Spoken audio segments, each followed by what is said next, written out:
Hey, somebody needs to get a new book. You did? Excellent. Hope it was the right one. Good morning, afternoon, or evening. You are listening to the Professional Noticer. Here you and I will use common sense and all the wisdom we can muster to move beyond what is true and go all the way to the truth.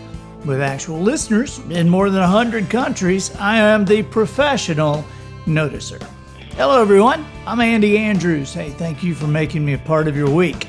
My purpose here today, and with every show we do, is to play the part of a best friend or coach. I want to help you live the life you would live by giving you access to the greatest mentors the world has to offer today. Our sponsor this week is a new book titled Just Jones. When a telephone rings in Orange Beach, Alabama, a whispered message brings news that readers have been waiting on for 7 years. The Noticer is back. Apparently, however, the old man is also in jail. From New York Times bestselling author Andy Andrews comes the return of one of our favorite characters, Jones, a mysterious old man with endless wisdom who always shows up exactly when he's needed most. Dave Ramsey says the book is pure genius on paper. It's a mystery that is laugh-out-loud funny with tender moments and practical wisdom. Just Jones. Sometimes a thing is impossible until it is done. Available wherever books are sold. Observations and answers, that's what we do here on the Professional Noticer. And today we have a guest. I'm very excited about this. We have a guest that has observations and answers and has spent a lifetime being parented by somebody with observations and answers and has found some of his own. Please welcome Dallas Jenkins. Hey, Dallas, how are you? Hey, thanks, Andy. Thanks for having me on. I appreciate it. Now, I got to tell everybody, I know everybody already knows this, but Dallas is the creator, director, and writer of what has become just one of the favorite things I've ever seen on television in my life, The Chosen. How did this all start, Dallas? How did this begin? Well, very kind of you. And I think you made the comment everybody knows. I think actually because we're doing this outside the Hollywood system and everything about this project has been kind of unique and starting from scratch, I think we're still at a space where not everyone knows. The people who do know maybe about it just feels like it to me because I'm talking about it all the time and I feel like all my friends know. And I mean, excuse me, what are your numbers now? How many people have seen this? It's tough to say. I mean, we know that there's been well over 50 million views, but we know that that's not 50 million viewers. So it's probably in the neighborhood of about 10 million or so. I'm going to say 50. I'm saying 50. Well, it could be. Well, a lot of people have watched it in groups, and have had. A lot of people love to have people over to watch it together.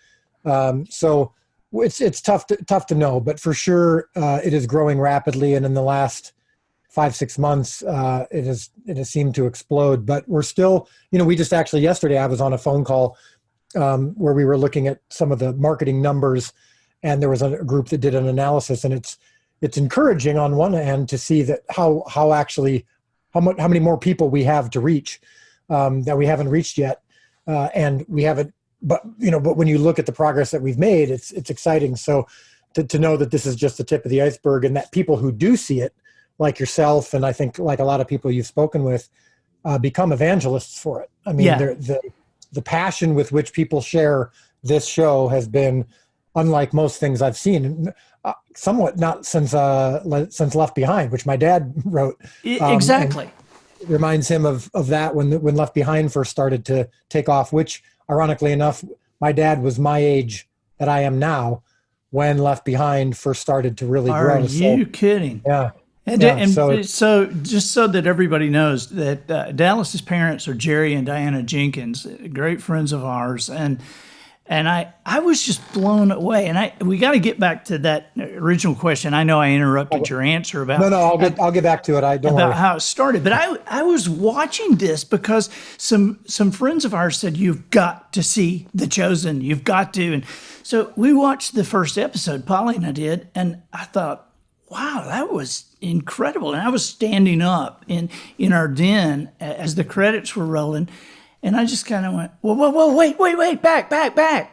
And she rolled it back. I said, that's Jerry's kid, which you're not a kid, but I'm like, oh my God, this Dallas. So I was just, and still so excited. So tell us about the beginnings. Well, this came on the heels of actually one of my biggest professional failures. Wow. I love, the title of of this podcast and this interview. Is it Observations and Answers? Is that right? Yeah, the professional noticer. That's what we are. And the reason that I'll explain in just a minute why those words are actually relevant to me. I'll try to make a long story short. That's okay. Well, we got time, man. If you do. But the feature film that I made I made it in 2016, and it released in theaters on Inauguration Day, January 20th, 2017. I'll never forget that date. Was when the movie released in theaters. It was a movie called The Resurrection of Gavin Stone.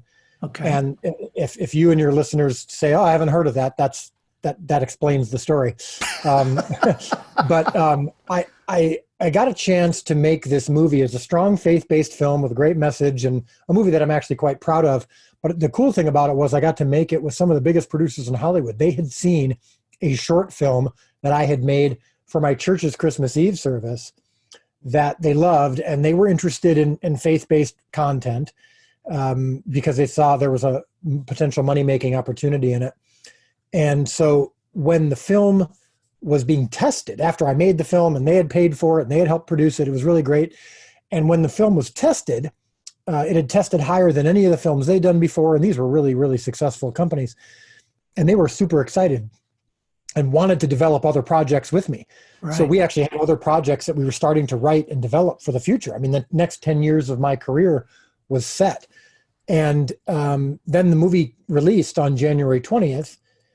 And within a couple hours, you can tell what the numbers are going to be. It's kind of a math equation. You're right. So within a couple hours, we saw the numbers come in, and they were worse than their lowest projections. I mean, it was a total bomb. And so in like 2 to 3 hours, I went from being a director with a very bright future to being a director with no future, because all of those companies pulled out of future plans because they weren't even rude about it. It was just like, well, I guess faith-based stuff doesn't work for us. We'll go back to doing what we do best. And, thanks for working with us. And right. So, I mean, obviously I can look and say, man, I'm glad that happened because Dallas wouldn't have done The Chosen. But I know how tough that must have been. Oh, yeah. I mean, well, yeah, The Chosen wasn't even in the darkest recess or brightest recesses of my mind at that point. But I had, interestingly enough, this is just a side note because you brought it up, but I had done a couple of vignettes and short films for my church about Christ from different perspectives, which is fast forward what The Chosen ultimately is about. Sure. So the seeds had been planted. And I did remember that when I would do those things, I was always I felt like I was in my wheelhouse. But it was just for my church. It was small little things. Just different ways to show the crucifixion or different ways to show the burial or the different moments in Jesus's life that we didn't think about too often. And I thought, it'd be cool to do a short film about that. So anyway, when the Resurrection of Gavin Stone failed and I was now left with a completely uncertain future, my wife and I were crying and praying and confused, home alone that Friday afternoon. And God laid it on her heart very powerfully and explicitly, not in an audible voice, but just as clear as though it was an audible voice.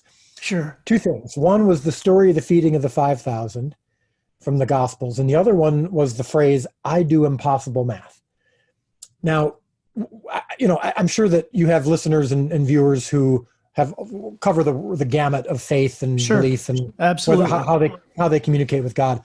And so sometimes when those of us who have stories of where we felt like God was telling us something, you don't always know if it's God or not. And I think people who claim that they do are usually people I tend to be suspicious of. I think that's a huge question for a Christian is who am I listening to, God or myself? Right. And I think time usually bears that out. I mean, exactly. I'm very hesitant to just, hey, God just told me something. I'm going to tell you. Right. because I am very capable of mixing up my brain with my heart with God's voice. So we didn't know, but it felt, my wife has that gift of, I think, hearing more from the Lord even than I do, and felt pretty crystal clear. So we went into the story of the feeding of the 5,000 and wondered what God had for us in that story.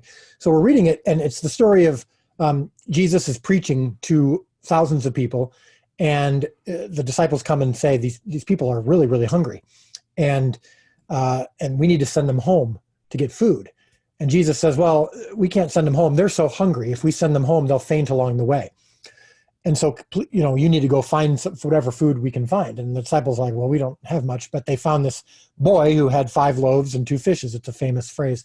And he brought it to Jesus. And the story goes, Jesus multiplied those 5 loaves and 2 fishes and fed 5,000 people. And the thing that we found very interesting about the story that we hadn't really noticed before was that when the disciples tell Jesus about the hunger that these people feel, Jesus wasn't surprised. And in fact, it was his fault. He's the one who'd been speaking for so long. So in many ways, he got them to that place where they were so hungry that the only thing left to satisfy them was a miracle. And there's a phrase in Christianity that you often hear, God is not the author of chaos, or, God would never cause bad things to happen. And I'm not sure I totally believe that. I mean, I think it's nuanced based on your theology, but sure. But I think God, I think you've probably experienced this, and you've counseled and spoken to literally tens of thousands of people. Yeah, my biggest aggravation with God is he doesn't seem to be under any obligation to tell me what he's doing. So I don't understand. Right. Yeah. Sure, but I think also you've probably worked with and counseled tens of thousands of people who would say their biggest moments with God, or if they're not believers, some of their biggest moments of clarity came from failure or came from a disappointment. Exactly. And so, I think that God oftentimes brings that about on purpose. So that stuck out. So we thought, what? Our fears were, maybe we missed the tea leaves. Maybe God wasn't involved in this decision over the last couple of years. Maybe this movie was maybe I shouldn't have done it. Maybe God was trying to tell us something all along and we missed it. We felt a little better after reading that story of like, just because you're failing, just because you made a mistake, or just because something didn't work doesn't mean that God wasn't involved. And so that was encouraging to us. But then we thought, this phrase, I do impossible math. Maybe God is telling us that these box office numbers are going to magically turn around and a miracle is going to happen. And so this impossible math is going to happen. We're going to be able to have this great story to tell. Well, that didn't happen. And so we didn't know exactly what that meant or if that was even from God or not. Well, that night I was doing what I normally do and what I think your podcast is in many ways about. I've always been a curious person. I've read books on questions and curiosity and observations, which is what you're talking about. And I think any good leader tends to observe not only the world around them, but what they've done and what they've just done. And so we do, I was doing what I'm sure you've done before, a postmortem is you analyze everything that went wrong and you try to learn from it. And you try to answer the question that is posed now is, why did I fail? Right. So I was coming up with a 15-page memo analyzing everything that I had done wrong, everything that I could have done differently, it's brutal. everything that I would want to do in the future. Right. And a Facebook message popped up on my computer at 4 a.m. From someone I've never met. It was just a friend of mine who on Facebook who we talk maybe once a year. Didn't say hi, didn't say heard about the movie. All it said was, remember, your job is not to feed the 5,000. It's only to provide the loaves and fish. And I honestly, for a moment thought, was my computer recording our conversations today? Like, it was so bizarre and so out of the blue that he would say something that specific about what we had been focused on that day. So I said, what are you doing up at 4 a.m? And he says, well, I'm in Romania. I'm visiting my brother. I'm on a different time zone. And I said, can I ask you why you told me that? And because it's really bizarre, Yeah. And he just said, oh, that wasn't me. God just told me to share that with you. And that moment changed my life in multiple ways. One of them was just the comfort that I felt that, okay, God is here. God is present. He's involved. He knows my heart. He knows what I need to hear. Encouraging. Even if I'm not going to hear it directly in my head, someone else is going to share it with me, and so it made the story, the feeding of the 5,000, even more relevant to me, that the boy who brought those 5 loaves and fish, it wasn't his job to feed 5,000 people. It was just his job to make sure that the loaves and fish that he brought were actually good and healthy. And once Jesus multiplied the fish, he still had the disciples do their part, and they distributed it. So it's not like what that person was saying to me was, just don't do anything. Just God will just take care of everything for you, and you don't have to worry about it. He still did say, your job is to provide the loaves and fish. But the success or failure is not up to me, and it's not usually dictated by my own choices, unless, of course, I've provided bad loaves and bad fish. But the transaction's over when you've baked the best bread that you can and caught the best fish that you can, and you've provided them, and they've been deemed worthy of acceptance. So that's what allowed me to be open to. First of all, I was open at that point to never really making another film if that's what God wanted. I just wanted to do whatever was in front of me and whatever I was called to do. Right.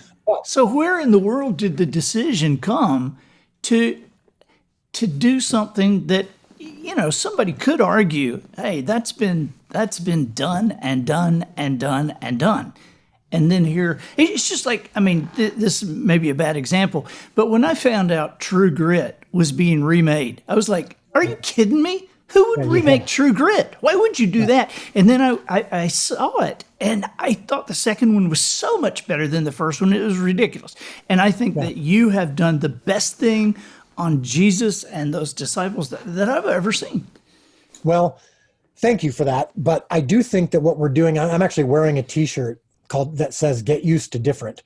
Right. And it's based on a line from episode 7 of season 1 of The Chosen, when Simon Peter is angry at Jesus, or at least questioning him, saying, why are you calling Matthew the tax collector? Tax collectors were hated in that time as betrayers of the Jewish people. Why would you call him to join our team? And Jesus just says, get used to different. And so that phrase, which at the time in my story that I'm telling you now wasn't in my head, of course, but I was in the frame of being open to things that were different. And that's what allowed me to be open to another short film for my church's Christmas Eve service, which was about the birth of Christ from the perspective of the shepherds. And it was an idea that I'd had before that I thought would be cool, but I was too busy doing a big Hollywood movie. And so I decided, this was a good time to do that. I had nothing to lose. It felt like a significant, drop down from a Hollywood movie. I shot this short film on my friend's farm here in Illinois, 20 minutes from where I'm talking to you now. Right. And it was just meant for my church, but it felt like a small loaf and a small fish, but it was certainly still just something I was open to, because I was fine with just doing whatever God had in front of me. So I do this 18-minute short film about the birth of Christ, and it was different. It wasn't the same old Jesus project, because we did it from the perspective of the shepherds. We follow them from how their day begins early in the day, and got into the historical context of the story. And for people who saw it, including myself, when I was making it, I thought, this is just so illuminating. And I felt like I was hearing the story for the first time, even though I'd heard it so many times before. So that's when I started to get this idea for a show, because I thought there's been movies, there's been miniseries, but there's never been a multi-season show about the life of Christ. And the kinds of shows that you and I binge watch, whether it's Downton Abbey or Breaking Bad, The Wire, Stranger Things, shows that are famous for being binge watched, Game of Thrones, whatnot. One of the things that draws you to them and keeps you going from season to season is the characters. You really dig into, and because you have time to develop them properly, which a 90-minute movie, especially when you're trying to capture the story of Christ, you can't really do it. And I think that's why Jesus movies, other than a few exceptions, tend to feel somewhat emotionally distant. Jesus is portrayed as very stagnant and sometimes boring. But they're rushing from miracle to miracle, Bible verse to Bible verse. I agree. Kind of that's a great connection. Point. Yeah, and so when Jesus does a miracle or changes someone's life, you're like, well, I don't even know that person, so there's no connection to it. But in a show where you can really follow these people and get to know them and love them, and that really can make a difference when their lives are changed, and you can identify with them in a new way. Man, you're exactly right. Because right now, we've seen season 1. I don't even know if you're shooting season 2 yet, but right now, my wife and I, the whole season, when we're like, come on, I hope he heals the blind lady. Come on, blind lady. We're pulling for the blind lady. So I don't know if that's season 2, 3, or whatever, but please let Jesus heal the blind lady. Well, we'll see. But you're right, because you get to know those characters in an intimate way, and that's never been true in one of these stories. Right. And when you, for example, one of the more famous scenes from season 1 is near the end of episode 7, which we can actually show in just a minute if you want. Yeah, there's a scene between Jesus and Nicodemus, because I know you guys have that clip. But before we get to that, the idea to do the show, I started to develop in my head when I did the short film. And then when this company came along and said, we love the idea, but we want to raise the money for it through crowdfunding, I thought it was a ridiculous concept, because crowdfunding rarely works. It's only for small projects. The all-time crowdfunding record was 5.7 million for projects that had big fan bases already. And I was coming off of a career failure. So when we ended up putting that little short film that I did on my friend's farm out on social media and said to people, if you're interested in seeing this as a fully fledged show about Jesus, where we can get into the characters more like we do in the short film, then you can invest. And we ended up raising over $10 million from over 19,000 people around the world, shattering the all-time crowdfunding record. And I remember when we hit that number, my wife looked at me with tears in her eyes and said, I do impossible math. Impossible math. It was God had put it on her heart in that moment, just as strongly as he had the first time, that this is what he meant by that. And that has proven to be true throughout the course of this show. This get used to different has applied to how the money was raised, crowdfunding, shattering the all-time crowdfunding record, how you can watch the show, which we'll get into later. The whole approach to the show, the content of the show, and even the fact that in the last 6 months, when COVID hit, we decided to make it totally free, totally easy to watch, no delays, no nothing, every country in the world, totally available. And as you know, streaming costs money. And so we thought we'd take a hit financially for a bit, but it'd be good for the show overall. Well, the moment we did that, our income quadrupled and quintupled, and we became well over a year ahead of projections. The more free we made it, the more money came in from people paying it forward or from getting our merchandise. And it was, again, God's impossible math. But all that to say, the clip that you and I discussed offline that I think is good to show now is an example of how this show is a little bit different, and how you see Jesus and Nicodemus, a scene we know very well. It's the most famous chapter in the Bible, John chapter 3. It's the chapter that you see at football games. Football games, 3:16, yeah. Well, the reason that clip is more impactful for those who've watched the show is because you've had 6 episodes of getting to know Nicodemus, getting to know what would drive him to believe in Jesus when all of the other Pharisees at that time didn't. So the clip you're about to see of Jesus and Nicodemus, John 3:16, out of context, might feel a little bit like what you've seen before because you haven't seen all the backstory. But I think even in this clip, you'll see the acting and the music and some of the things that we fill in between the scripture verses that you know well, that make it that much more human and authentic. Yeah, here it is. John 3:16, in a way that you haven't seen it before. I did not come to deliver the people from Rome. Then from what? From sin. From spiritual death. God loves the world in this way, that he gave his only Son, that whoever believes in him shall not perish, but have eternal life. So this has nothing to do with Rome. It's all about sin. God did not send his Son into the world to condemn it, Nicodemus. He sent him to save it through him. It's as simple as Moses' serpent on the pole. Whoever believes in him will not be condemned, but whoever does not believe stands condemned already. Have you ever heard anything like this before? I love the way that you do just the historical context, and that is so conversational between them as that happens. Yeah, well, you and I are talking right now, and you and I have talked before, and whenever we do, we don't sound like we're quoting scripture. We don't sound like we're presenting a truth to each other. We talk like normal human beings. Right. That's something else that I feel like has been missing in a lot of Bible projects. They tend to be very formal. They tend to be presentational. And you see in the clip you just watched, it's two human beings talking to each other in a way that feels authentic. And that's something we really, really strive for in The Chosen. And I think when you watch season 1, even in episode 1, where Jesus doesn't even show up until the end. I mean, it doesn't feel like a Bible show, even though we're talking about Bible characters. And Right. when we get to scenes like you just watched, it's from the Bible.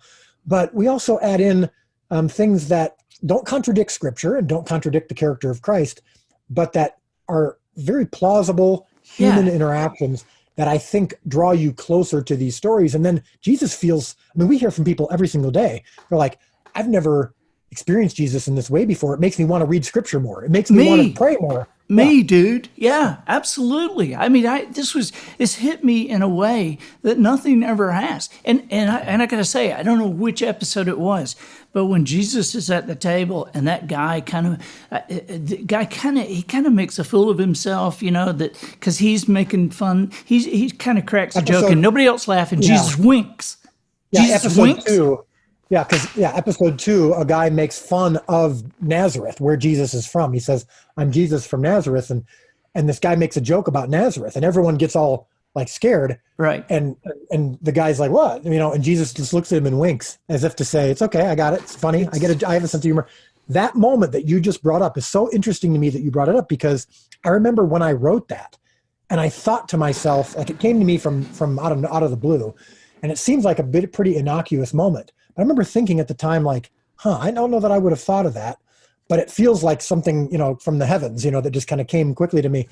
And I thought, wow, that's really interesting. And sure enough, we get as many comments about that moment as we do almost anything else, because I think it humanizes Jesus to a point that makes his miracles and the things that we know about him from Scripture that much more impactful. Man, the Jesus I know laughs. Right. So anyway, I'm curious about your casting, because I thought these guys and the ladies that fill your cast, it was such an excellent. There's not a miss. There's no miss in there, and I'm curious as to, did you see any kind of what did you see in their reactions to the material at first? Well, I think what's interesting about it is that I would say the majority of our cast aren't believers or aren't people who knew the Bible very well. There's a few exceptions. The guy who plays Jesus is a very public Catholic. I mean, his Instagram page makes no secret of it. And a few actors had kind of some religious background, but they weren't really practicing. But for the most part, it was all people who were kind of new to this. And I think they were responding to the humanity of the people. And I think when all the Bible stuff didn't feel like as we talked about earlier, it didn't feel like Bible stuff. It just felt natural. And we were looking for actors who embraced and understood the humanity of it. And I would say to them when they would audition, don't treat this like a typical Bible project. Right. We are looking for humanity. And even in the shooting style, like a handheld, cameras and the raw nature of it, a lot of people have said that they felt like they were there. It feels like you can smell the dust and the dirt, in first century Galilee, because we're really trying to make it feel real, which I haven't always felt when I watch Bible projects. So that was what we were looking for in these actors, were, can they get out of this presentational style that you often see in Bible epic and get to the personal, the intimate. And these disciples, these chosen, they're very young. I mean, I don't know why, but every Bible thing I've ever seen in my life, Matthew is like 80, and Peter is like 65. Right. Well, and the fact is, when you really do your research, which I've done for this show more than I ever had in my life, I started to see articles that talked about the age of the disciples. Right. And I sent that to our biblical consultants. We have a Messianic Jewish rabbi, an evangelical scholar, and a Catholic priest. I know it sounds like a joke, but I would say, and I said to them, so am I correct that it's more likely that these disciples were teenagers and at most early 20s? And they said yes, because most of the disciples were single when they followed Jesus. Students at that time, rabbinical students, people who followed rabbis, were younger, typically because if they were married, they had jobs, they were providing for their families, and they couldn't do this. And there's only an indication in the Gospels that of Simon being married, because it mentions his mother-in-law being healed. And then in the book of Acts, you start to see that some of these apostles ended up getting married and having families. But But it sure seemed like the disciples were most likely younger. And I thought that was really interesting too, and would actually make for, again, kind of a get used to different vibe to the show. Yeah. Which I think helped it as well. I'm very curious about Peter and about Matthew. Peter, the guy who plays Simon Peter, is, I mean, I guess he's still Simon now in the first season, but man, he's what a hothead. You know, I mean, he is the guy. To me, now I don't know how many seasons away this will be, but in the garden when Peter cuts off the ear, there's no way that this guy is going for his ear. He's going for his head, and the guy gets out of the way. You know, I mean, this guy that you cast as Simon, he is so good.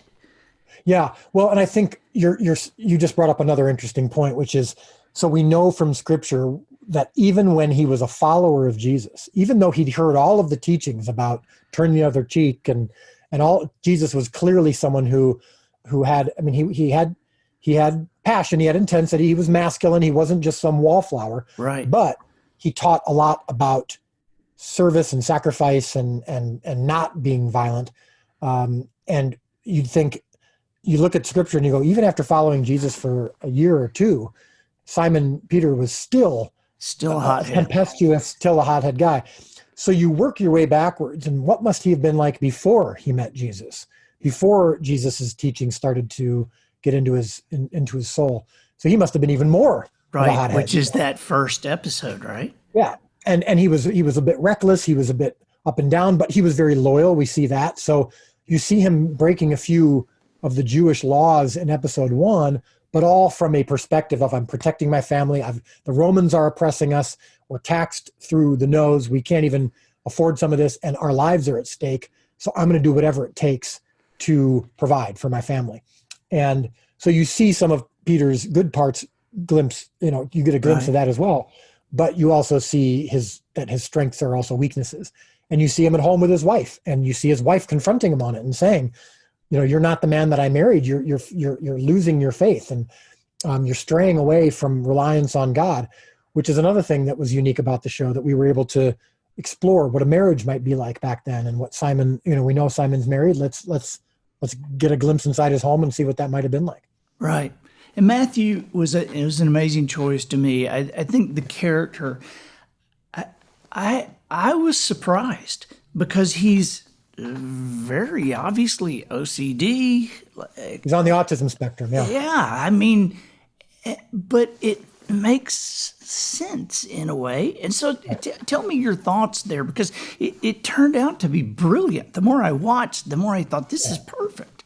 Yeah. We get more questions about Matthew than any other character, because people are like, is he autistic? I mean, it's so unique in a Bible show to see someone with that kind of, with those kind of human quirks.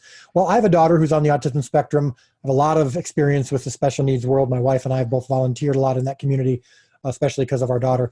And she's high functioning, so she goes to school and everything. She's not like a, nonverbal, which some people who have extreme autism are. But as we were doing our character sheets for all these people that when we were plotting out season 1, and we've chosen the people that we want to focus on, who are going to be our lead characters, and you start doing a character sheet. What do we know about them? What are their personality quirks? What do they do? And I realized, okay, Matthew's a numbers guy. He's a tax collector, an accountant. He's also a facts guy. The first chapter of his book is nothing but a series of genealogical facts split into 3 groups of 14. So he's very precise. And he chose a profession that made him an outcast. So we thought, I was really like, oh, it seems like he's Asperger's or something, and I thought, wouldn't that be interesting if we, certainly the first time that's ever been done in a Bible project, but I said, it might not be factual, but it's certainly plausible. It's plausible.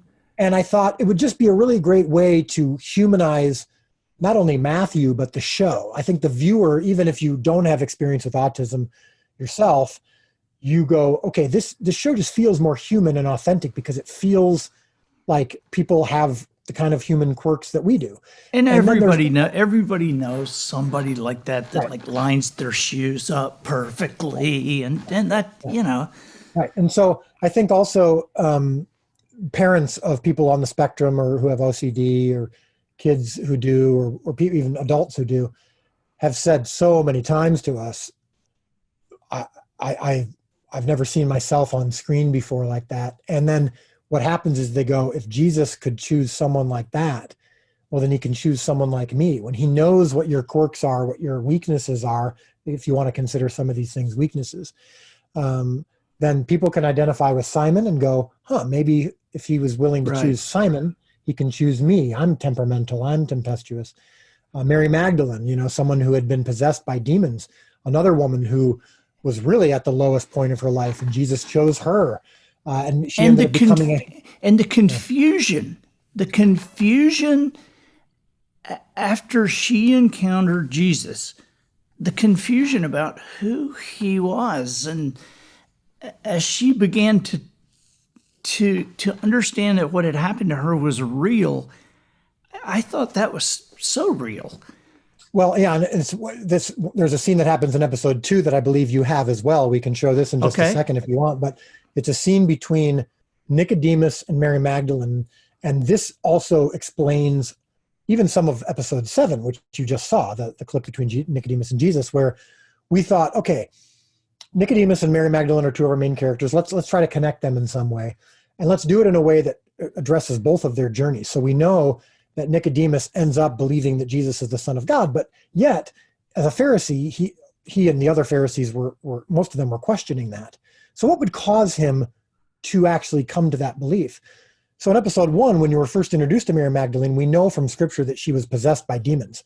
So we meet her in that state, and Nicodemus is called to cast those demons out, to perform an exorcism, and he tries all the usual, things that his religion believes in, and it doesn't work. All right. And so he fails, and it surprises some people, and it surprises him because he was a well-known leader in the faith. And he comes to the conclusion, well, only God himself could have healed her.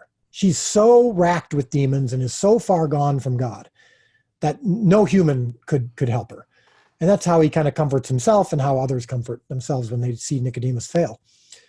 Well, then when he finds out that she's been healed and that she's been redeemed and she's perfectly restored and radiant, and one of another Pharisee sees her in the market, and he's like, she's like a different person. And he can't even believe it's her. Yeah. He's drawn that line in the sand, and he's like, well, I said only God himself could have healed her. And I did it. I did my best. So someone must have done this, and a miracle has taken place, and I know it wasn't from me. So he needs to go on this journey to find out what happened. And it ultimately leads him to Jesus. But here in this scene that you're about to show, it's when he himself finds Mary. So here's the encounter between Nicodemus and Mary. He performs miracles and seeks no credit? What does he look like? Is he a member of Sanhedrin? Would you at least know him if you saw him again? I don't know why I am sharing this with you. I don't understand it myself. But here is what I can tell you. I was one way, and now I am completely different. And the thing that happened in between was him. Beautiful scene. Do you mind, going back in your memory, and where was that? I mean, physically, where were you to film that? Oh, you mean where did we film that scene? Yeah, because it all looks. I mean, the historical context that you put in every episode, I just thought was phenomenal. But the locations you used, I mean, I can usually spot stuff, and this looked so daggum real to me, and so. Yeah. We were out in the middle of nowhere in Texas. Texas, and there are parts of the kind of the American Southwest that look like Israel. In fact, we're going to be shooting season 2 here pretty soon, and we'll be shooting some of it in Utah. So Utah and Texas are kind of the places that we're going back and forth. And that was filmed at in a marketplace. The scene you just watched, that was built as a first century recreation of Capernaum by a woman whose father owns this big ranch and kind of like I said, the middle of nowhere, Texas. And she built it for tours and for short films, and the people could come and kind of witness a little bit of what it must have been like. And it turned out to be a nice opportunity for us to to use that as a place to film some of the scenes from season 1. True. And then we used computer effects to give a backdrop, give more like a first century horizon line. And we used multiple things like that in various scenes. But yeah, all of it has been shot so far in Texas. Yeah. And we're not going to show this scene on this today, but the throw the net on the other side of the boat, the fish thing just blew my mind. I mean, the miracle of the fish. Yeah. I mean, I just loved it. So moving ahead, how close are you to shooting season 2? And I got to say, you would be in big trouble with me if you were not shooting season 2, because I don't know that I have ever been. I didn't know that was the last episode of the season when I was watching it, and when that "Here Comes Trouble" thing started there at the end. I was so ready to say, okay, come on, let's do another one. Let's do another one tonight. And there's that's the end of the season? Oh, no. Yeah. So when do we get the season 2? Well, we are starting to film in a month. We did get greenlit. As I've mentioned, we're doing this outside the system. And so Some people may ask, well, how do you finance this if you've made it free?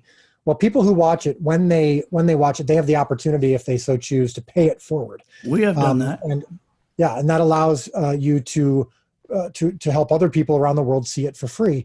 And if you've looked, I don't know if you have, but in the app where you've paid it forward or on the website, you can see thank you notes that some people have sent because of your paying it forward. And people who watched it, when they watch it, let's say someone's watching it in Brazil, and it'll say, Andy from the United States paid this episode forward for you.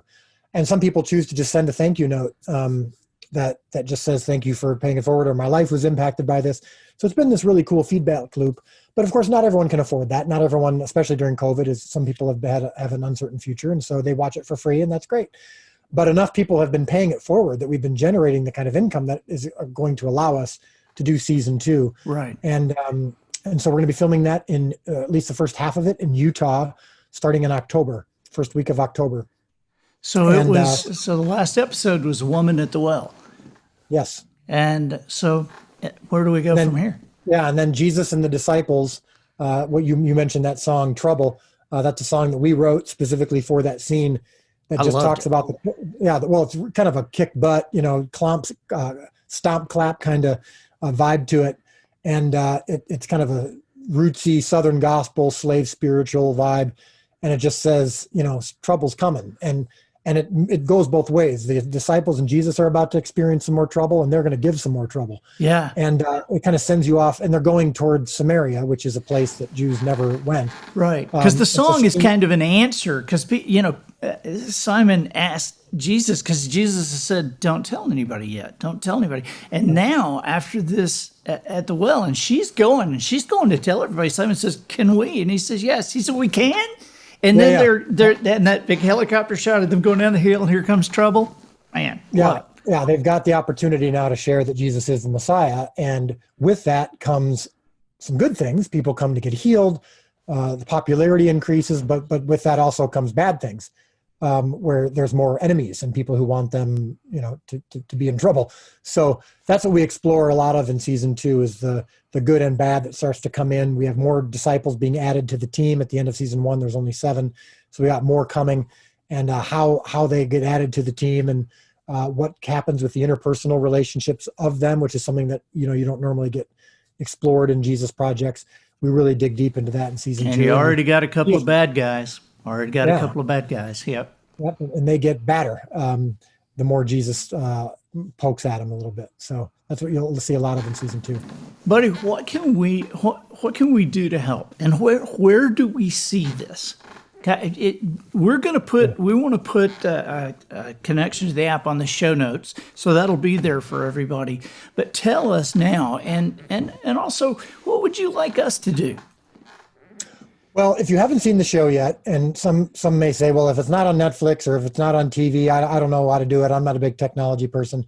I will say, get used to different. Try something a little new, because it really takes, you can be watching it in 90 seconds and it's totally free. If you go to wherever you get your apps on your phone, so you look up The Chosen on Google Play or App Store, wherever you get it, you download it, you look up The Chosen, it's really easy to find. Download it to your phone, it takes a few moments. our partners invented technology that allows you to connect it directly to your Roku, your Apple TV, your Fire Stick, your Chromecast, even an HDMI cord if you want. Yeah, from the phone, it went right up on our big screen TV. Yeah, and it looks great. It's total, it's 4K quality. Yep. And it's totally free. No subscription. We don't ask for your email address. I mean, it is just like it's plug and play. You can be watching it within moments, and then so that's the first thing. I think I want people just to watch it, and just and then you will see what we mentioned. Between a couple episodes, it's like, look, this is free, but if you want us to be able to keep doing future episodes and seasons, pay it forward. This allows us to get it to other people around the world so they can watch it free, and it also allows us to keep going. Right. And people do it. I mean, people want to be involved. They want to help. And so if you've got that, if that is on your heart when you watch it, that'd be great. We also, I won't give you a bunch of different links, but we've got opportunities to get the DVD if you want that. You can just get that in the gift store. There's a devotional book that my wife. I've got all the T-shirts. Yep. Yeah. But the devotional book, in fact, I didn't plan on this, but the devotional book's right in front of me. But this is The Chosen, 40 Days with Jesus, and it takes you even deeper into the stories in the Gospels. All of those things help us be able to do future episodes and seasons. We don't have a big Hollywood studio writing a big check to where we can just predict our future and be, hey, you're greenlit for the next 5 years. Here you go. We're kind of crawling on glass a little bit for it. And we need people like yourself to keep supporting it. But I also say, look, if you just want to enjoy a free show because that's what you're able to do, then great. Enjoy the free show. That's why people pay it forward.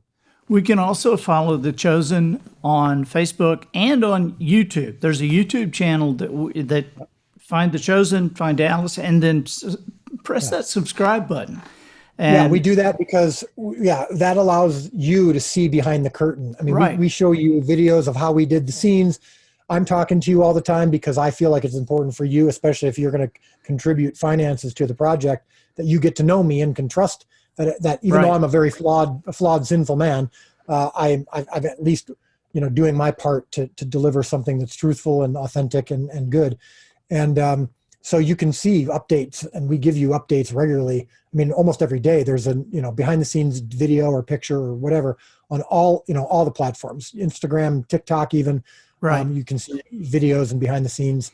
And we just passed actually 500,000 subscribers on YouTube. Wow. And 1 million subscribers on Facebook. So it really is a community that is building fast, and people really love seeing behind the curtain. I've enjoyed watching your interviews with the actors. And I told Polly the other day, I said, come here, look, here's Jesus in a blazer. It looks great sitting on the couch. But I've really enjoyed those. And so, man, thank you so much for being with us. And we, if you don't mind, we reserve the right to ask you back sometime. We want an update, when we get this season in the can. I know you got a lot of work ahead of you, but we're really excited. I think when season 2 comes out, I think I'll let you watch it first. And if you're just as excited as you were after season 1, have me on the show and we'll talk about it.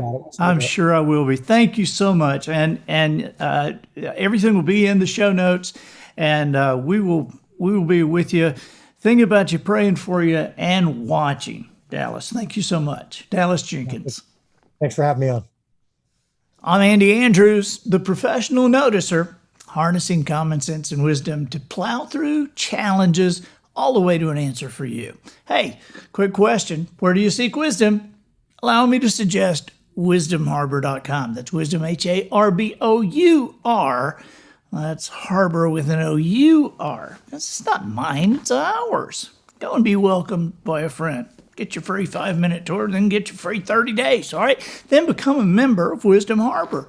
Do it for your family, your business, and your schools. wisdomharbor.com. And I think that'll do it for this week. Get us out of here, Matthew. So, ladies and gentlemen, and to the boys and girls who aspire to become ladies and gentlemen, we've reached the end of another episode of The Professional Noticer. In a world where common sense has become a superpower, I'm harnessing what mental energy I have, tiny bit though it may be, for you, seeking wisdom, making observations, and endeavoring to answer tough questions in a way that will empower your family and your business. I'm Andy Andrews. Until next week, smile while you talk, even behind that mask. Don't breathe anyone else's air, but make sure you have a positive answer to the question, hey, how's it going? And so, until next week, goodbye. This episode of The Professional Noticer was produced by Matt Limpert. The Noticer theme written and performed by Sugarcane Jane. Ollie Sutherland's prank packs provided by Twinkle and Smoke of Beverly Hills. Additional financial consideration provided by oldfashionedlighterfluid.com. Do you have problems with your charcoal grill?